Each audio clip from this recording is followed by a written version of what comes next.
Hello and welcome again to Pathfinder. This is our economy series और economy series का lecture number 26 ये है। और आज इस लेक्चर में हम चर्चा करेंगे वर्ल्ड ट्रेड ऑर्गेनाइजेशन WTO के बारे में। सारी चीज़ों को जानेंगे, किस तरीके से ये वर्क करता है, किस तरह से क्वेश्चंस बन सकते हैं, वो सारी चीज़ें।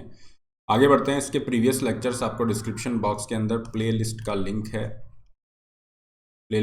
है। उसके अंदर जो प्रीवियस सारे लेक्चर है, फर्स्ट से लेके 25 तक, सारे लेक्चर की प्लेलिस्ट यहाँ पे आपको मिल जाएगी। आगे बढ़ते हैं। आगे बढ़ने से पहले this is a brief introduction about me. My name is Rahul Bharadwaj. ये मेरा टेलीग्राम चैनल है जिस पे आप मुझे फॉलो कर सकते हैं। PDF सेशंस के यहाँ आपको प्राप्त हो जाते हैं। इसके अलावा अनअकैडमी के प्लस प्लेटफॉर्म पे फ्री क्लासेस के लिए आप मुझे इस लिंक पे फॉलो कर सकते हैं। यहाँ पे आपको फ्री क्लासेस मिलती हैं। तो आज अभी शाम को 6 बजे आपकी क्लास रहेगी जिसमें हम प्रीवियस ईयर क्वेश्चंस कर रहे हैं इकोनॉमी के। इसके अलावा 5 बजे शाम को एक स्ट्रैटेजी सेशन भी है। तो इस तरह की क्लासेस आप यहाँ पे लेंगे। पाथफाइंडर को इसी तरह के अपडेट्स के लिए सब्सक्राइब करना ना भूलें। अनअकैडमी की तरफ से मेंस मेंटरशिप प्रोग्राम स्टार्ट किया गया है। तो जो बच्चे ऑलरेडी अनअकैडमी का सब्सक्रिप्शन जिनके पास है उनको भी ये बेनिफिट मिलेगा, और जो नए बच्चे ले रहे हैं सब्सक्रिप्शन उनको भी इसका मेंस मेंटरशिप प्रोग्राम का बेनिफिट मिलेगा। यहाँ पे आपको 1 मंथ का फ्री एक्सटेंशन दिया जा रहा है। टॉप एजुकेटर्स के द्वारा मेंटरशिप है और आंसर राइटिंग प्रोग्राम के अंदर भी आपको इंक्लूड किया जा रहा है। इसके अलावा अनअकैडमी से आप जुड़ सकते हैं जो आपको देता है 1 point solution for your complete preparation, daily live classes, dedicated doubt solving session, complete syllabus आपका हो जाता है टाइम बाउंड मैनर में। आंसर राइटिंग, टेस्ट सीरीज जैसे रिसोर्सेज सब एक जगह मिल जाते हैं। अगर आप 2 साल या उससे ऊपर का कोई भी सब्सक्रिप्शन लेते हैं and if you are not satisfied with your result, you will get 1 year extension free of cost. Unacademy की जो प्लस सब्सक्रिप्शन है, इसकी फ़ीस इंक्रीज़ होने वाली है। 20% से फ़ीस हाइक का अलर्ट है। So if you are planning to take subscription, you can definitely go ahead. Subscription link description box में दिए गए हैं। Use the code RB Live to get maximum available discount and personalise guidance. Start करेंगे। WTO world trade organisation जो है एक तरह का इंटरनेशनल ऑर्गेनाइजेशन है जो कि पूरे ग्लोबल लेवल पे जो ट्रेड है उसको फेयर रूल्स उसके इंश्योर करता है कि फेयर ट्रेड वहाँ पे रहे। जिस तरह से क्रिकेट का गेम होता है, एक एम्पायर का काम रहता है। तो कुछ हद तक यहाँ पे रूल्स रेगुलेशन को मैनेज करना, ग्लोबल ट्रेड के अंदर फेयरनेस को इंश्योर करना, ये यहाँ पे WTO का काम है। ग्लोबल ट्रेड का प्रमोशन करना। एट प्रेजेंट अगर हम देखें तो 96% ग्लोबल ट्रेड को रिप्रेजेंट करते हैं। इसके 164 मेंबर्स हैं। WTO को एस्टेब्लिश किया गया जनवरी 1995 के अंदर, 1995 में इसको एस्टेब्लिश किया गया था बाय रिप्लेसिंग द गाट। अब ये गाट क्या है? General agreement on trade and tariff. तो ये भी कुछ इसी तरह से इसी ऑब्जेक्टिव के साथ आया था जो आज WTO के ऑब्जेक्टिव्स हैं। General agreement on trade tariff ये 1947 में बनाया गया, और इसका ऑब्जेक्टिव भी यही था कि free and fair international trade ensure किया जाए। लेकिन कुछ चीज़ें थी, अगर हम देखें गाट के अंदर कुछ ऐसे इश्यूज थे। देखिए, इसका ऑब्जेक्टिव अगर हम देखेंगे तो एक बार और इसको देख लेते हैं। नॉन डिस्क्रिमिनेटिंग ट्रेड को इंश्योर करना, मतलब कोई एक कंट्री दूसरे कंट्री के अगेंस्ट में कोई डिस्क्रिमिनेटरी प्रैक्टिसेस तो नहीं कर रहा है, उसको हटाना। टैरिफ और नॉन टैरिफ ट्रेड बैरियर्स को हटाना। अब टैरिफ बैरियर क्या होते हैं? टैरिफ बैरियर होते हैं टैक्स रिलेटेड बैरियर्स, जैसे इंपोर्ट ड्यूटी को बढ़ा दिया गया। नॉन टैरिफ बैरियर में क्या होंगे? टेक्निकल कोई भी बैरियर हो गया, फाइन, आपने कोई रिक्वायरमेंट यहाँ पे लगा दी, इस तरह से कोटा फिक्स कर दिया, तो ये नॉन टैरिफ बैरियर में आते हैं। तो किसी भी तरह के जो ग्लोबल ट्रेड में बैरियर्स हैं उनको कम करना, ट्रेड को प्रमोट करना और free and fair international trade को आगे बढ़ाना। तो ये वही WTO वाले ही ऑब्जेक्टिव्स यहाँ पे हैं। तो फिर आप कहेंगे कि गार्ड को जो है यहाँ पे रिप्लेस करने की ज़रूरत क्यों पड़ी? द रीज़न वाज कि यहाँ पे काफ़ी सारी चीज़ें इंक्लूड नहीं थी। तो गार्ड के अंदर केवल गुड्स इंक्लूड थे, सर्विसेज को इंक्लूड नहीं किया गया था, और सर्विसेज की इंपॉर्टेंस बढ़ती जा रही थी। यहाँ पे इंटेलेक्चुअल प्रॉपर्टी राइट्स वो वाला चीज़ भी इंक्लूड नहीं था। आज के टाइम पे आप देखेंगे, चाहे हम पेटेंट की बात करें, कॉपीराइट की बात करें, इनका बहुत ज़्यादा इंपॉर्टेंस बढ़ गया है। तो ये चीज़ें यहाँ इंक्लूड नहीं थी। फिर डिस्प्यूट रिड्रेसल के रिगार्डिंग कोई मैकेनिज्म नहीं थी। तो इन चीज़ों को इंक्लूड किया गया। गार्ड का एक तरह का अपडेट मान सकते हो, जैसे फ़ोन में अपडेट होता है, कुछ नई चीज़ें जो आपको कम लग रहा है। तो गार्ड जो था वो ऑलरेडी इस दिशा में वर्क कर रहा था, लेकिन काफ़ी सारी चीज़ें इस पर इंक्लूड नहीं थी। इसलिए यहाँ पे आपने सर्विसेज को इंक्लूड करने के लिए, IPR को इंक्लूड करने के लिए, इसकी इंस्टीट्यूशनल स्ट्रक्चर को प्रमोट करने के लिए, ठीक है, यहाँ पे गार्ड को रिप्लेस किया गया WTO के माध्यम से। तो ये जो लास्ट राउंड था, उरुग्वे राउंड जो था, led to the creation of the WTO through signing of the Marrakesh agreement. जो मार्केश ट्रीटी साइन हुई थी, इसके माध्यम से गार्ड जो है was replace by the WTO। ये चीज़ें आपको याद रखनी है। उरुग्वे राउंड और मार्केश एग्रीमेंट दोनों का नाम याद रखिएगा। इस माध्यम से हमने देखा कि लगभग 1995 के अंदर आपका WTO एस्टेब्लिश होता है, और ये इंक्लूड कर रहा है आज के टाइम पे जो गुड्स हैं, सर्विसेज हैं, इंटेलेक्चुअल प्रॉपर्टी हैं, सबको ये यहाँ पे इंक्लूड करके चल रहा है। एम है reduce and eliminate the tariff quota आ जाएंगे नॉन टैरिफ बैरियर में, और जो अलग अलग रेस्ट्रिक्शन है ट्रेड के अंदर उन सबको रिड्यूस करना, ग्लोबल ट्रेड को प्रमोट करना और फेयर ट्रेड इंश्योर करना। आगे हम बढ़े WTO पे, उससे पहले कुछ इंपॉर्टेंट फैक्ट्स हम देख लेते हैं। WTO जो है इसका स्कोप गार्ड से ज़्यादा है, ये तो हम देख ही चुके हैं। इसका हेडक्वार्टर जिनेवा स्विट्जरलैंड के अंदर है, headed by the director general. इसकी टर्म 4 साल की होती है, रिन्यूएबल भी होता है। WTO में एट प्रेजेंट 164 मेंबर्स हैं, और लेटेस्ट मेंबर अगर आप देखोगे यहाँ पे अफगानिस्तान इज़ देयर। इसके अलावा अगर हम बात करें तो ऑलमोस्ट 96 to 98% वर्ल्ड ट्रेड को ये रिप्रेजेंट करता है। और यहाँ पे WTO के मेंबर होने के लिए ज़रूरी नहीं है कि आपको सॉवरन स्टेट होना ज़रूरी है ना। सॉवरन कंट्री अगर आप नहीं हो तो भी आप WTO के मेंबरशिप ले सकते हो। जैसे आप देखेंगे हांगकांग को मिला हुआ है, ताइवान को मिला हुआ है, तो ये चीज़ें आपको ध्यान रखनी है। WTO is not a part of the United Nations. WTO के अंदर थोड़ा सा अलग देखने को हमें ये मिलेगा, क्योंकि IMF वर्ल्ड बैंक हमने प्रीवियस लेक्चर में किया था, जहाँ पे हमने देखा था कि आपका जो कोटा परसेंटेज है उसी हिसाब से आपको वोटिंग शेयर मिल रहे हैं। जबकि यहाँ पे जो वोटिंग सिस्टम है उसके अंदर 1 कंट्री 1 वोट आपको दिया जा रहा है। ठीक है, तो सारे जो है इक्वल रहेंगे और कंसेंसस के थ्रू डिसीजन लिए जाते हैं, इसलिए थोड़ा सा मुश्किल रहता है किसी भी रिफॉर्म को आगे प्रोग्रेस करना। और इसमें अगर आप देखेंगे हाईएस्ट डिसीजन मेकिंग बॉडी जो है ये मिनिस्ट्रियल कॉन्फ्रेंस है, और WTO की तरफ से वर्ल्ड ट्रेड रिपोर्ट, हर साल वर्ल्ड ट्रेड रिपोर्ट ये जारी की जाती है।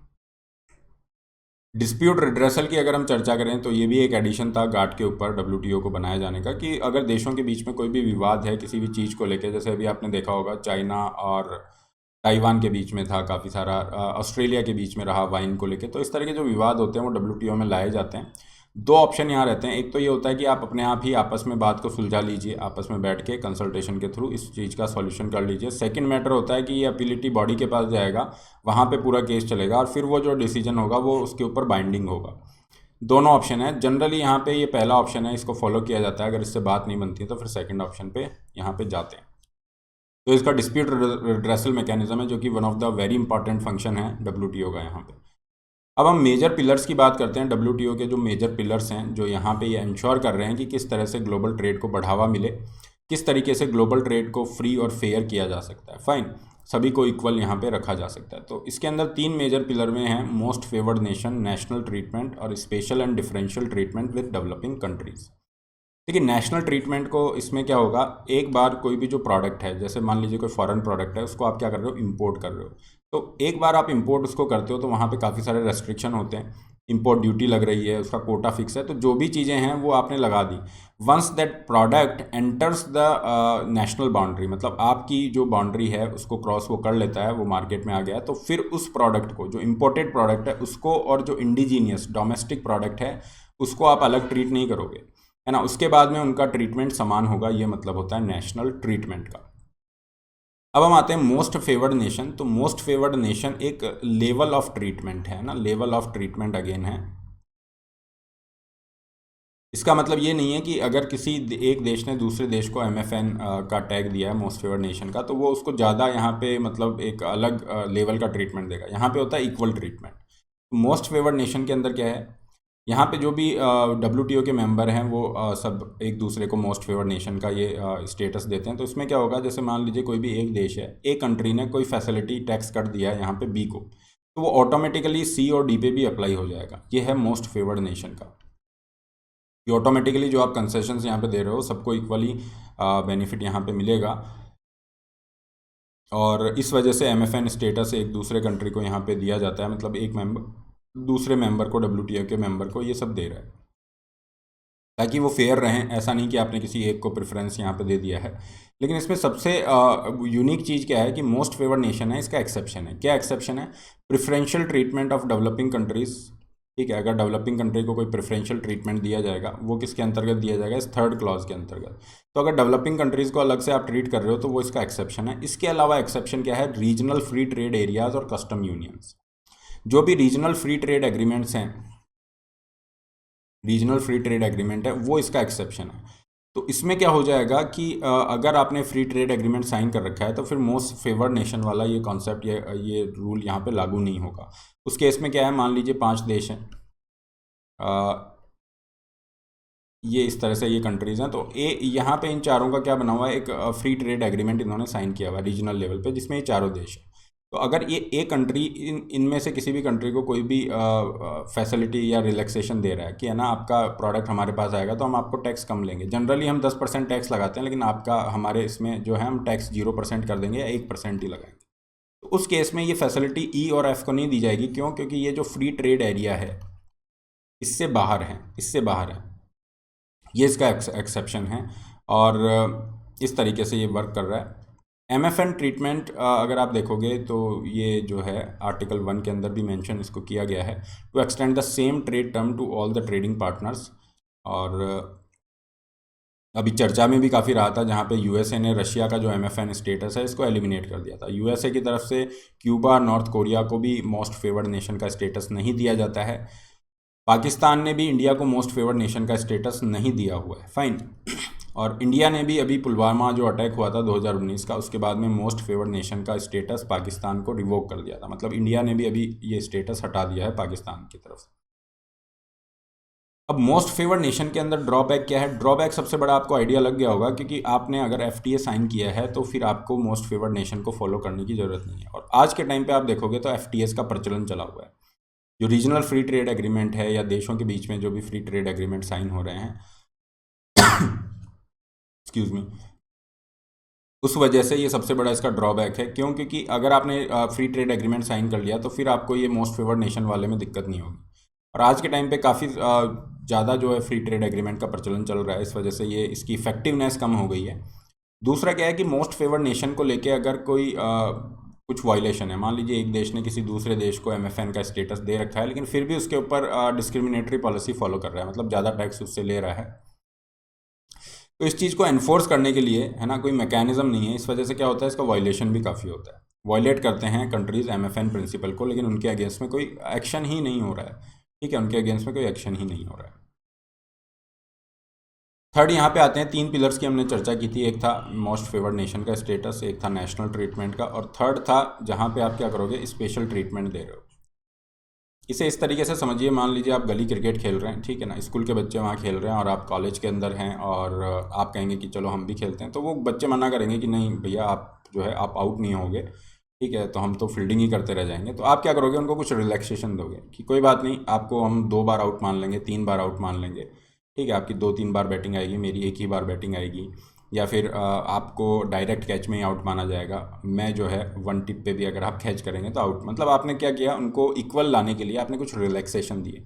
तो यही चीज़ होती है कि जो डेवलपिंग नेशन होता है, डेवलपिंग है और डेवलप्ड नेशन होते हैं, जैसे USA यहाँ पे बात करें, US है और एक तरफ केन्या है, तो दोनों को आप इक्वल टर्म पे नहीं रख सकते ना। तो यहाँ पे क्या होगा, USA की तरफ से काफ़ी सारे कंसेशंस दिए जाएंगे डेवलपिंग नेशन या डेवलप्ड नेशन की तरफ से डेवलपिंग नेशन को काफ़ी सारी रियायतें दी जाएंगी, ताकि वो इक्वल टर्म पे आ सकें। तो ये चीज़ पॉसिबल होती है under special and differential treatment with developing country, जहाँ पे एक देश को अगर डेवलपिंग कंट्री का टैग है तो उसको GSP, generalise system of preference के अंतर्गत क्या किया जाएगा, कुछ फेवर किया जाएगा। जैसे आपके काफ़ी सारे प्रोडक्ट्स हैं, उसको टैक्स फ्री कर दिया या टैक्स बहुत कम कर दिया। तो ये चीज़ें हैं। और आपको याद होगा, ट्रंप ने जो है इंडिया का डेवलपिंग स्टेटस हटा दिया था, इंडिया का डेवलपिंग स्टेटस हटा दिया था, और ये कहा था कि इंडिया कोई डेवलपिंग कंट्री नहीं है, इंडिया डेवलप्ड नेशन हो गया है। और उस वजह से कुछ लोग बच्चे कह भी रहे थे कि सर ये तो बहुत अच्छी बात है, लेकिन उसका ओवरऑल ऑब्जेक्टिव ये था कि इंडिया को जो फ़ायदा मिल रहा था डेवलपिंग नेशन के अंतर्गत, जो हमें कम टैक्स मिल रहे थे, हमारे एक्सपोर्ट का प्रमोशन था, वो थोड़ी दिक्कत वहाँ पे क्रिएट होती है। नेक्स्ट आते हैं मेजर WTO एग्रीमेंट्स के बारे में। इन एग्रीमेंट्स की चर्चा करेंगे, और ये गुड्स पे भी हैं, सर्विसेज के भी हैं, इंटेलेक्चुअल प्रॉपर्टी राइट्स वगैरह। तो पहला है हमारे पास एग्रीमेंट ऑन एग्रीकल्चर। तो ये एग्रीमेंट ऑन एग्रीकल्चर 1995 में एग्जीक्यूट किया गया, मतलब WTO के एग्जिस्टेंस में आने के बाद से ही। ओवरऑल ऑब्जेक्टिव ये था कि जो एग्रीकल्चर पॉलिसीज़ हैं, एग्री जो पॉलिसीज़ हैं, उनको ऐसा बनाया जाए जिससे एग्रीकल्चर के अंदर जो ट्रेड है वो ओपन किया जा सके ना, उसको बढ़ावा मिल सके। इसी उद्देश्य के साथ एग्रीमेंट ऑन एग्रीकल्चर लाया गया कि एग्रीकल्चर में जो ट्रेड पे बैरियर है उनको हटाया जा सके, इसको लिबरलाइज किया जा सके। एग्रीमेंट ऑन एग्रीकल्चर में 3 तरह की सब्सिडीज़ को डिस्कस किया गया है, इंपॉर्टेंट हैं ये, ग्रीन बॉक्स, ब्लू बॉक्स और एम्बर बॉक्स। जैसे ट्रैफिक लाइट होती है, ग्रीन लाइट है तो उसमें कोई रेस्ट्रिक्शन नहीं है, इस तरीके से। तो ग्रीन बॉक्स के अंदर वो सब्सिडीज़ हैं, वो छूट हैं जिसके ऊपर कोई भी लिमिटेशन नहीं है। फाइन, आप कितना भी यहाँ पे कंट्रीब्यूट कर सकते हो, क्योंकि ग्रीन बॉक्स में जो सब्सिडीज़ दी जा रही हैं उनको ऐसा माना जाता है कि ये ट्रेड जो होता है इसको डिस्टॉर्ट नहीं करती है। Do not distort the trade, trade के ऊपर कोई डिस्टॉर्शन ये क्रिएट नहीं करती हैं। किस तरह की सब्सिडीज़ आएंगी? अगर आप कोई इंफ्रास्ट्रक्चर बना रहे हो, मार्केटिंग इन्फॉर्मेशन के लिए कुछ आप कर रहे हो, ट्रेनिंग दे रहे हो फार्मर्स को, रिसर्च इनोवेशन के लिए कुछ कर रहे हो, रूरल इंफ्रास्ट्रक्चर को प्रमोट कर रहे हो, तो यहाँ पे जो खर्चा हो रहा है उसके ऊपर कोई लिमिट नहीं रखी गई है। इन सबको ग्रीन बॉक्स सब्सिडीज़ के अंतर्गत लाया गया है। सेकंड हमारे पास है एम्बर बॉक्स। एम्बर बॉक्स में वो सब्सिडीज़ हैं जिनको ये माना जाता है कि ये ट्रेड को क्या करती हैं, डिस्टॉर्ट करती हैं। Since these are basically trade distorting, these subsidies are subjected to limit. ये ट्रेड को डिस्टॉर्ट कर रही हैं, इस पर लिमिट लगा रखी है इन्होंने। क्या क्या सब्सिडीज़ होंगी? सरकार की तरफ से दी जाने वाली फर्टिलाइज़र पे सब्सिडी दी जाती है, भारत सरकार की तरफ से दी जाती है। यूरिया हो गया या जो भी हैं, काफ़ी सारे फर्टिलाइज़र पे। सीड पे जो दी जाती है, इरिगेशन है, पावर इलेक्ट्रिसिटी हो गया, इन सब पे क्या दी जाती है, फार्मर को सब्सिडी दी जाती है, छूट दी जाती है। तो वो सारी सब्सिडीज़ क्या है, लिमिट के दायरे में, वो आप अनलिमिटेड नहीं दे सकते हो। क्यों? क्योंकि वो ट्रेड को डिस्टॉर्ट करने वाली माना जा रहा है WTO के द्वारा। तो इन पे लिमिट किस तरह से वर्क करेगी? जैसे डेवलप्ड कंट्री हैं, डेवलप्ड कंट्री पे लिमिट हो रही है 5% of value of agriculture production, developing country पे 10% है। इस लिमिट को ऐसा समझते हैं, मान लीजिए राइस का प्रोडक्शन जो है इंडिया के अंदर 100 kg राइस प्रोडक्शन है, ठीक है ना, और यहाँ पे जो राइस की प्राइस है लेट अस से कि 50 रुपीज़ हम मानते हैं, है ना, अज्यूम करते हैं, तो ये कितना हो गया, 5000 रुपीज़ हो गया। तो टोटल जो प्रोडक्शन है उसकी वैल्यू हो गई 5000 रुपये यहाँ पे। तो उसका 10% मतलब 500 रुपये तक आप जो है ये सब्सिडीज़ दे सकते हो। अगर सब्सिडी की वैल्यू 500 रुपये से ऊपर जाती है तो ये माना जाएगा कि आप WTO के जो नॉर्म्स हैं, रूल्स हैं, उनका वायलेशन कर रहे हैं। ये केस इंडिया के अगेंस्ट में गया भी था। शुगर सब्सिडीज़ को लेके इंडिया के अगेंस्ट में एक केस गया था WTO में, और इस तरीके से ये वर्क करता है। वहीं डेवलपिंग जो देश होगा, डेवलप्ड जो देश होगा, उसके लिए 5% है। 5% का मतलब हो गया 250 रुपये तक आप खर्चा कर सकते हैं। इस तरीके से ये एम्बर बॉक्स वर्क करता है। यहाँ पे ये सब्सिडीज़ आती है। थर्ड बॉक्स है ब्लू बॉक्स। यहाँ पे इन जो सब्सिडीज़ हैं यहाँ पे भी आपकी अगेन ऐसा कोई लिमिट यहाँ पे नहीं है, क्योंकि ये जो सब्सिडीज़ हैं लेस ट्रेड डिस्टॉर्टिंग मानी जाती हैं। ये सब्सिडीज़ हैं, ये आप टाइट कर देते हैं प्रोडक्शन से, है ना। आप यहाँ पे सब्सिडी तो दे रहे हो, लेकिन यहाँ पे आपने प्रोडक्शन लिमिट कर दिया कि इतना ही प्रोडक्शन होगा, इतनी ही उस प्रोडक्शन पे ये सब्सिडीज़ हम दी जाएंगी। Excuse me. So these subsidies are directly link production to subsidies. They also set limit on the production by way of quota। मतलब अनलिमिटेड प्रोडक्शन पे नहीं दे रहे हैं, एक लिमिटेड प्रोडक्शन पे ही दी जाएगी। लेट अस से कि हाँ 100 किलो तक आपने किया है या जितना भी किलो किया है वहाँ तक ये सब्सिडी देंगे। तो कंपैरेटिवली आपने प्रोडक्शन पे लिमिट लगा दी, इसलिए इसको कम ट्रेड डिस्टॉर्टिंग माना जाता है। इसलिए यहाँ पे भी कोई लिमिट प्रेस्क्राइब नहीं है। तो ये तीनों तरह की सब्सिडीज़ हैं, इनको ध्यान रखिए। और अब हम आते हैं एग्रीमेंट, जो अभी हमने किया हुआ है, एग्रीमेंट ऑन एग्रीकल्चर हमने कर लिया। अब हमारे पास है trade related intellectual property right. तो ये है agreement on trips, trade related intellectual property rights पे जो एग्रीमेंट है उसकी हम चर्चा करेंगे। अगेन ये एक तरह का WTO द्वारा प्रेस्क्राइब किया गया एक लीगल एग्रीमेंट है, और जो भी इसके सिग्नेटरीज होंगे, जो भी WTO के मेंबर्स होंगे, उनको इसको फॉलो करना पड़ेगा। आगे हम बढ़ें उससे पहले अगर हम इसको देखें कि इंटेलेक्चुअल प्रॉपर्टीज़ होती क्या हैं। इंटेलेक्चुअल जो प्रॉपर्टीज़ होते हैं ये होते हैं हमारे माइंड के क्रिएशन, ठीक है। हमारे माइंड का क्रिएशन हो गया, कोई भी आर्टिस्टिक वर्क हो गया, ठीक है, किसी ने कोई गाना कंपोज किया है, कोई बुक लिखी है, या कोई रिसर्च वर्क हो गया, ये सब चीज़ें इंटेलेक्चुअल प्रॉपर्टी के अंतर्गत आती हैं, और इनको प्रोटेक्शन देने के लिए यहाँ पे ये एग्रीमेंट ये किया गया है।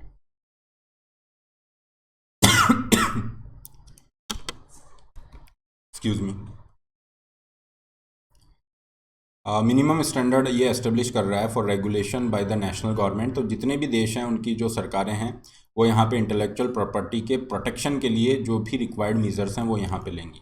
कहने का मतलब है, अगर कोई प्रोडक्ट है जिसको कॉपीराइट दिया गया है, या कोई मेडिसिन है जिसे पेटेंट दिया गया है, तो USA की कंपनी है, उसका वहाँ पे पेटेंट है, तो ऐसा नहीं है कि वो इंडिया के अंदर वो कोई वर्क नहीं करेगा। जितने भी WTO के मेंबर्स हैं वहाँ सब उस राइट को जो है रेस्पेक्ट किया जाएगा। अगर वायलेशन हो रहा है तो उसके अगेंस्ट में एक्शन होगा। तो ये बेनिफिट हुआ इंटेलेक्चुअल प्रॉपर्टी राइट्स के माध्यम से। और इसका लाने का उद्देश्य क्या था? इसका लाने का उद्देश्य था जो भी इनोवेशन है, रिसर्च है, इनोवेशन है, उसको इंसेंटिवाइज करना। क्योंकि क्या होगा, मान लीजिए कल को कोई एक मेडिसिन बनाई, अब किसी कंपनी ने वो मेडिसिन दवा बनाई है, billions of dollar, millions of dollars खर्च करके, और वो अब उस पर इतना खर्चा कर रही है रिसर्च एंड डेवलपमेंट उसकी R&D के ऊपर, और वो चाहेगी कि यहाँ पे हमें डेफिनेटली कॉस्ट तो मिले ही, उसके अलावा थोड़ा सा प्रॉफिट भी हम बना लें, ठीक है। तो ये इस उद्देश्य के साथ वो इतना पैसा यहाँ पे इन्वेस्ट करते हैं। लेकिन अगर क्या होगा, उसको पेटेंट का प्रोटेक्शन नहीं होगा, तो जब वो मार्केट में दवा आएगी तो उसको रिवर्स इंजीनियरिंग के थ्रू बनाया जाएगा, और वो बहुत कम समय में, मान लीजिए ये वाली कंपनी अगर दवा की प्राइस 100 रुपये रख रही है, तो वो जो नई बनाएंगी उसको 10 रुपये, 1 रुपये जो भी बेच रहे हैं। तो यहाँ पे क्या हुआ, नेक्स्ट टाइम ये कंपनी जो है इतना इन्वेस्टमेंट R&D में नहीं करेगी, इनोवेशन में नहीं करेगी, तो अल्टीमेटली नुकसान किसको हो रहा है? नुकसान हो रहा है पूरे मतलब अक्रॉस द वर्ल्ड ह्यूमैनिटी, पूरे ह्यूमंस को नुकसान हो रहा है, क्योंकि जो रिसर्च डेवलपमेंट का फ़ायदा था वो नहीं मिल रहा है। तो इस वजह से एक बैलेंस क्रिएट करने के उद्देश्य से ट्रिप्स को लाया गया। हालांकि इसके अंदर वैक्सीन को लेकर काफ़ी कंट्रोवर्सी हुई थी, जहां पे कहा गया कि वैक्सीन लार्जर पब्लिक इंटरेस्ट के अंदर है कि आप यहाँ पे थोड़ी सी इसके अंदर फ्लेक्सिबिलिटी लेके आएँ, लेकिन वो एक अलग मैटर है। तो ये इस उद्देश्य के साथ आपने क्या किया, ये ट्रिप्स वाला जो एग्रीमेंट है इसको लाया गया, और इसके अंदर एक एक जो आपके मोस्ट वेल नॉन टाइप्स हैं IPR के, ये देख लेते हैं। कॉपीराइट है, तो कॉपीराइट ये दिया जाता है क्रिएटर को उनके आर्टिस्टिक वर्क के लिए, लिटरेरी वर्क के लिए। तो कोई भी किताब है, म्यूजिक कंपोजिशन है, वीडियोज़ हैं, फिल्म्स हैं, ठीक है, डेटाबेस है, कोई कंप्यूटर प्रोग्राम है, मैप है, टेक्निकल ड्राइंग्स, एडवर्टाइजमेंट, इन सब पे कॉपीराइट दिया जाता है। कॉपीराइट जिसको ऑनर को यहाँ पे दिया जा रहा है, क्रिएटर को दिया जा रहा है, उसकी परमिशन के बिना अगर आप यूज़ कर रहे हैं, ठीक है, तो आपके अगेंस्ट में एक्शन लिए जा सकते हैं। फिर आता है पेटेंट, जो अभी मैंने आपको एग्जांपल दिया था मेडिसिन वाला, वो पेटेंट का हो जाएगा। Patent is an exclusive right granted for an invention. Invention के लिए ग्रांट किया जाता है, कोई नई खोज जो आपने की है उसके लिए आपको क्या दिया जा रहा है, पेटेंट दिया जा रहा है। फिर हमारे पास में है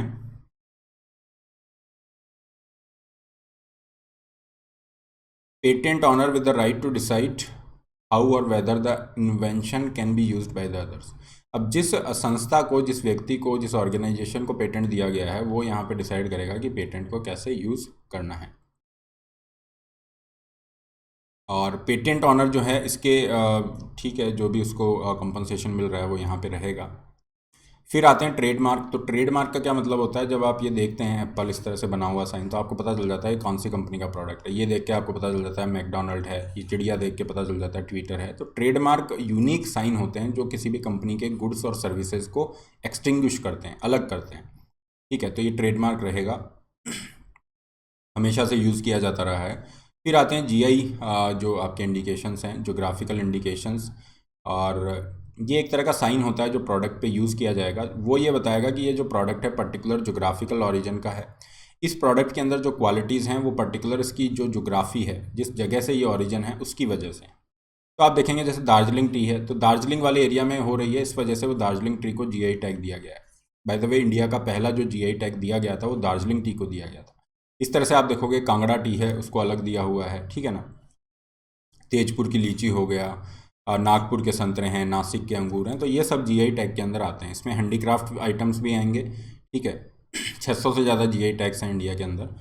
और ये जो GIs हैं इनको ऐड किया गया है article 22 of WTO agreement on trade related aspect of intellectual property right, जो ट्रिप्स एग्रीमेंट है उसमें इसको इंडिकेट किया गया है। और यही चीज़ लिखी गई है कि उसकी जो कैरेक्टरिस्टिक है वो पर्टिकुलर जोग्राफिक ओरिजिन की वजह से होनी चाहिए। इंडिया ने अनेक्ट किया geographical indication of goods and registration act 1999। इसको अनेक्ट यहाँ पे इंडिया ने किया हुआ है 2003 से, और अभी तक लगभग 600 के ज़्यादा आपके GI टैग्स हो चुके हैं। इसके अलावा और जो पॉपुलर IPRs हैं, इसमें ट्रेड सीक्रेट आते हैं। ट्रेड सीक्रेट में कोई भी ऐसी इन्फॉर्मेशन जिसको सेल किया जा सकता है, लाइसेंस किया जा सकता है, उसको यहाँ पर प्रोटेक्शन दिया जाएगा। इंडस्ट्रियल डिज़ाइन में क्या होता है, कोई भी जो प्रोडक्ट है उसका 3 डायमेंशनल फीचर हो गया, ठीक है ना, उसकी शेप हो गई, इन सब जो पैटर्न्स हैं इन सबको आप क्या करा सकते हो, इंडस्ट्रियल डिज़ाइन के अंतर्गत प्रोटेक्शन ले सकते हो। तो अगर कोई इसको एज इट इज़ कॉपी करता है तो फिर अगेन वो लीगल एक्शन लिए जा सकते हैं। तो ये आ गए आपके ट्रिप्स के अंतर्गत। अब नेक्स्ट हमारे पास एग्रीमेंट है, ये है agreement on trade in services. तो अभी हमने देखा था कि एग्रीकल्चर का था, फिर हमारे पास जो इंटेलेक्चुअल प्रॉपर्टी राइट के रिगार्डिंग था। अब ट्रेड इन सर्विसेज के अंदर क्या होगा, इसी तरह से सर्विसेज को प्रमोट करने के लिए, सर्विसेज के रिगार्डिंग जो भी रेस्ट्रिक्शंस हैं उनको हटाने के लिए general agreement on trade in services किया गया है।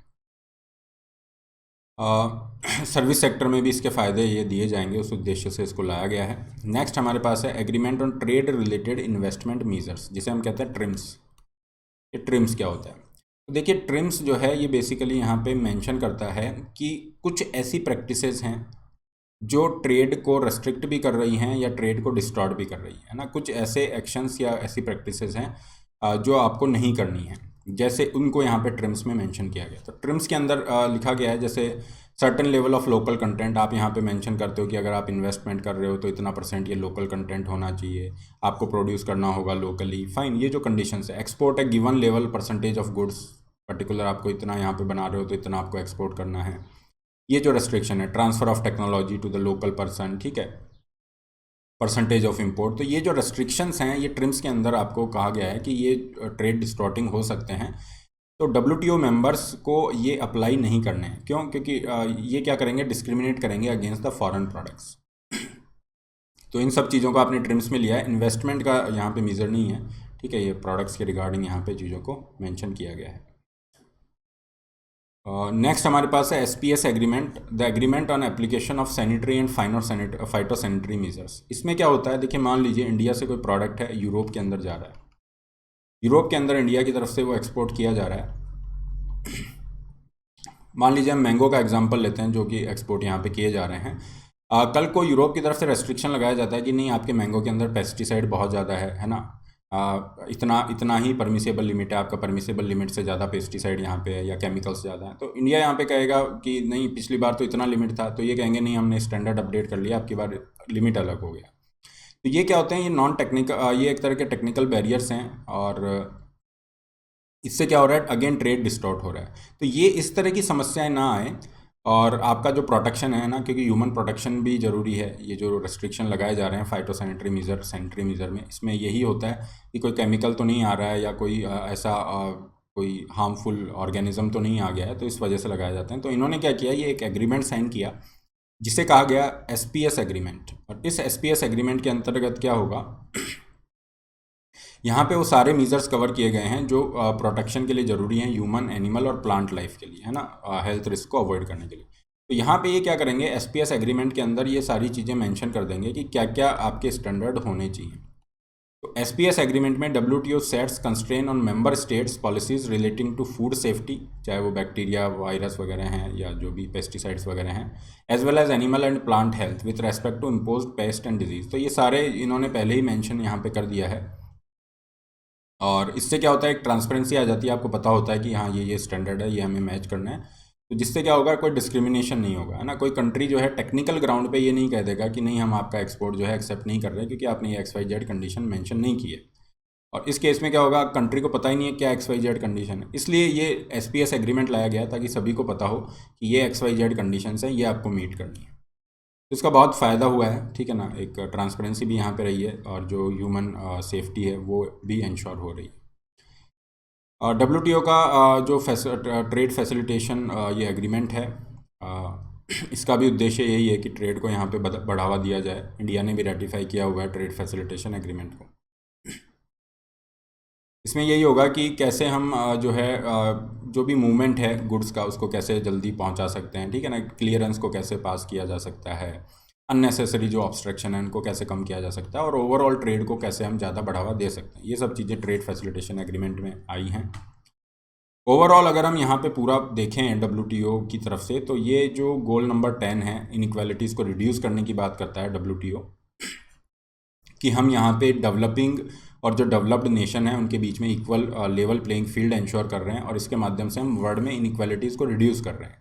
जबकि हम देखते हैं वास्तव में तो हमें इनइक्वालिटीज़ बढ़ी हुई मिलती हैं, और ये क्रिटिक्स जो हैं WTO के, वो भी ये कहते हैं कि इससे जो फ़ायदा हुआ है वो डेवलप्ड नेशन को ज़्यादा हुआ है, डेवलप्ड नेशन को फ़ायदा ज़्यादा हुआ है in comparison to poor country और डेवलपिंग नेशंस, और इस वजह से ये गैप जो है आज वाइडन हो रहा है।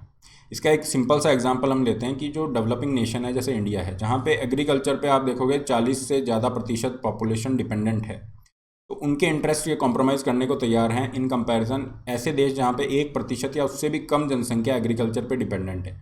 तो इंडिया जैसे कंट्री को कहा जा रहा है कि एग्रीकल्चर पे आप जो है इतनी सब्सिडी मत दो। इंडिया कैसे अफोर्ड कर सकता है जहाँ पे उसकी लगभग 40 से 45% जनसंख्या एग्रीकल्चर से अपनी लाइवलीहुड जनरेट कर रही है। फूड सिक्योरिटी एक मेजर इशू है। तो इस तरह के इश्यूज़ हैं जो यहाँ पे रहते हैं, डिबेटेबल होते हैं। ये सब चीज़ें ध्यान रखनी है। इसके अलावा कुछ और इसी से रिलेटेड टर्म्स चर्चा में रहती हैं, वो हम देख लेते हैं। डंपिंग क्या होती है ना, एंटी डंपिंग ड्यूटी क्या होती है, काउंटर वेलिंग ड्यूटी क्या होती है, इंडिया में कौन इन ड्यूटीज़ को इम्पोज करता है, ये सब चीज़ें एक बार देख लेते हैं। Dumping is basically a process जहाँ पे देखिए क्या होगा, जैसे मान लीजिए चाइना है, चाइना के अंदर कोई प्रोडक्ट जो है 100 रुपये में जा रहा है वहाँ पे डोमेस्टिक मार्केट में, या उस प्रोडक्ट की फेयर मार्केट वैल्यू 100 रुपये है, लेकिन इंडिया में वो उस प्रोडक्ट को कितने में बेच रहा है, 80 रुपये में बेच रहा है। तो आप कहोगे ये तो इंडिया को फेवर कर रहा है चाइना, है ना, क्योंकि इंडिया काफ़ी अच्छा लगता है चाइना को, something like this. But this is not the case. Fine, China उस प्रोडक्ट को अगर बिलो जो उसकी फेयर मार्केट वैल्यू है उससे कम में अगर इंडिया के अंदर एक्सपोर्ट कर रहा है, इसका मतलब है वो उस प्रोडक्ट को क्या कर रहा है, डंप कर रहा है। इसे कहते हैं डंपिंग। डंपिंग से क्या होता है, इंडिया की जो डोमेस्टिक इंडस्ट्री होगी, हमारी जो स्वदेशी इंडस्ट्री होगी, वो पूरी तरह से खत्म हो जाएगी, क्योंकि उसको आप फेयर मार्केट वैल्यू से कम पे भेज रहे हो। इतने कम पैसे में कोई भी नहीं दे सकता है, बना सकता है, लेकिन लोग क्या करेंगे, जो सस्ता मिल रहा है वो लेंगे। तो इसमें क्या होगा, कुछ समय बाद हमारी जो डोमेस्टिक इंडस्ट्री है वो फिनिश हो जाएगी, फिर बाद में वो उस प्रोडक्ट को 80 की जगह 180 में भी देगा। तो हम क्या होंगे, एक तरह से हमारे पास कोई ऑप्शन नहीं है, तो we will be I mean उस प्रोडक्ट को हमें लेना ही पड़ेगा इस तरीके से। तो ये जो डंपिंग होती है ये क्या होता है, हार्म करती है। और इस चीज़ को रोकने के लिए WTO ने प्रोविजंस अपने मेंशन किए हुए हैं कि डंपिंग अगर हो रही है तो इसको रोकने के लिए आप एक तरह का टैरिफ, एक तरह का टैक्स लगा सकते हो, जिसे हम प्रोटेक्शनिस्ट टैरिफ कहते हैं, है ना। ये हो गया एंटी डंपिंग ड्यूटी, आप लगा सकते हो। प्रोटेक्शनिस्ट टैरिफ क्यों है, क्योंकि आपकी डोमेस्टिक इंडस्ट्री को ये प्रोटेक्शन दे रहा है, ठीक है ना, उसको एक तरह से फिनिश होने से रोक रहा है। तो WTO ने इसको मेंशन किया हुआ है, और वैलिडिटी इसकी है 5 साल के लिए, अनलेस रिवॉक्ड। अगर आपने पहले हटा दिया तब तो ठीक है, नहीं तो 5 साल तक ये रहेगा। इसी तरह से कुछ प्रोडक्ट होते हैं जो हैवीली सब्सिडाइज होते हैं, आपने बहुत ज़्यादा उसको सब्सिडी दे रखी है, तो भी क्या होगा, कंपनियां उसको बिलो मार्केट, जो फेयर मार्केट वैल्यू है, उस पर भेज देंगी। तो उस कॉन्टेक्स्ट में भी हमारी डोमेस्टिक इंडस्ट्री को नुकसान होगा। तो इस तरह के जो हैवीली सब्सिडाइज प्रोडक्ट होते हैं, तो सब्सिडीज़ की नेगेटिव इफेक्ट को एक तरह से न्यूट्रलाइज करने के लिए यहाँ पे WTO अलाउ करता है कि अगेन आप यहाँ पे क्या कर सकते हो, टैक्स लगा सकते हो, ड्यूटीज़ लगा सकते हो। इन ड्यूटीज़ को नाम दिया गया एंटी सब्सिडी ड्यूटी या काउंटर वेलिंग ड्यूटीज़, ठीक है। तो ये काउंटर वेलिंग ड्यूटी हो गया। अब क्या किसी प्रोडक्ट पे दोनों ड्यूटीज़ लगाई जा सकती हैं, तो बिल्कुल लगाई जा सकती हैं। एक प्रोडक्ट पे एंटी डंपिंग भी लगा सकते हो, मतलब काउंटर वेलिंग भी लगा सकते हो, और आपकी दोनों ड्यूटीज़ ये लग जाएंगी, ठीक है। यूरोप में काफ़ी सारे एग्जांपल्स हैं, प्रोडक्ट्स पे लगती रहती हैं। और China is basically notorious for dumping its products. China dumping करता रहता है प्रोडक्ट्स की।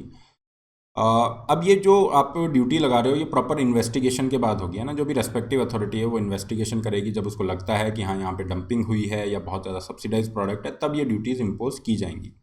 इंडिया के केस में ये जो यहाँ पे इन्वेस्टिगेशन, ये सारी जिम्मेदारी है, इसको ड्यूटी को रिकमेंड करने की जो जिम्मेदारी है वो है डायरेक्टरेट जनरल ऑफ ट्रेड रिमेडीज़, ठीक है। DGTR के पास में ये जिम्मेदारी है, वो इन्वेस्टिगेशन करेगा।